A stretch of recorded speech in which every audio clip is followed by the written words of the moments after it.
Ravi, thanks so much for joining the show. You may be the guest most requested by our audience, so I'm very excited to have you here. Thanks for making the time. Must have been my family writing in. Well, I want to jump right in because there's a lot I want to cover with you. And why don't we start with this? You're obviously one of the most prolific debaters when it comes to religion and the presence of God in the universe. And you've debated a bunch of folks on the secular atheist side. You've answered, thousands and thousands of questions from members of the audience. What's the question that you receive most often when you do your events? The two toughest questions to me, once upon a time, the cosmological, the teleological, and all of these ontological arguments were richly debated on the campus.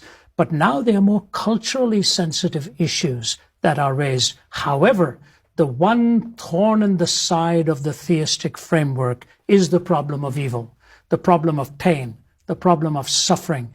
And I think what someone once said, virtue in distress and vice in triumph has made atheists of mankind. I think it's the most real question, frankly. And many of the philosophers who ultimately, David Hume himself, did away with the notion of a sovereign first cause. For them, this was the thorny question. So to me, how can an all-powerful and an all-sovereign God and an all-good God allow so much of pain and suffering in this world? I think it's a legitimate question, but that's the one. Today it's much more cultural issues, so many things that you've dealt with. I think the relevance of a moral law that the Judeo-Christian worldview invokes, that we are not just beings intended to reason, but reason morally.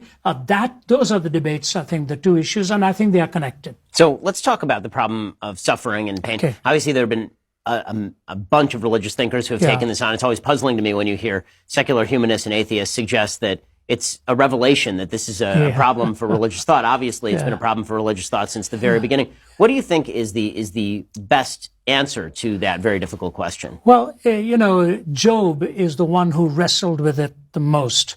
Job, to me, came up with a very incredible answer. And that's, to me, a softer touch today, but I think a profound touch for those of us who have that knowledge of God.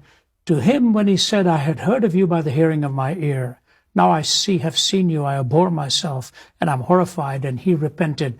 That relationship with God, same as with Habakkuk.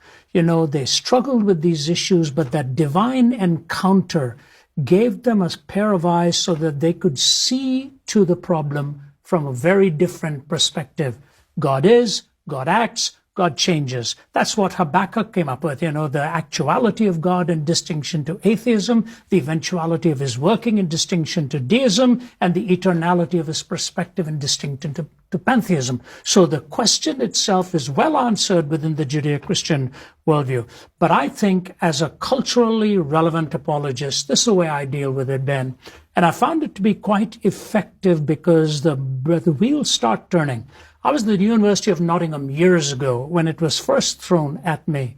And a guy stood up and he just said, how can you possibly talk of a good God, of goodness, when there's so much evil in this world? How can you talk about a God that actually exists in this kind of evil and this kind of suffering? That, of course, Richard Dawkins and all of them raised the same. So I looked at him and I said, let me ask you this. You're talking about evil? He said, yes. I said, when you say there's evil, aren't you assuming there's such a thing as good? He said, yes.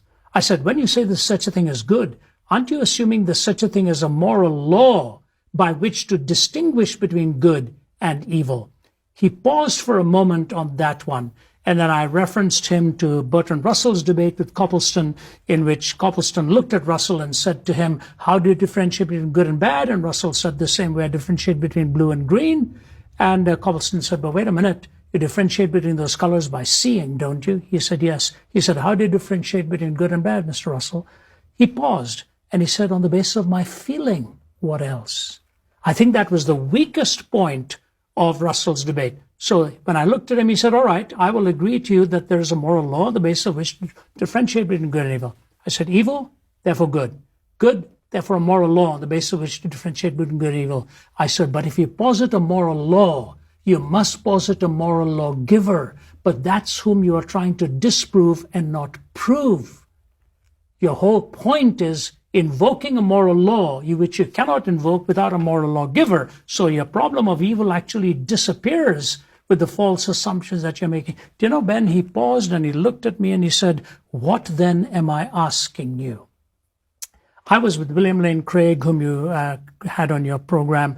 William Lane Craig and I were on a program with a physicist by the name of Bernard Lycan and a pantheist by the name of Jitendra Mohanty, sponsored by Emory University years ago. And this was thrown back at me.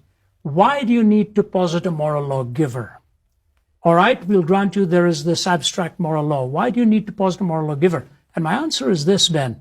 Every time the problem of evil is raised, it is either raised by a person or about a person, which means the questioner assumes persons have intrinsic worth.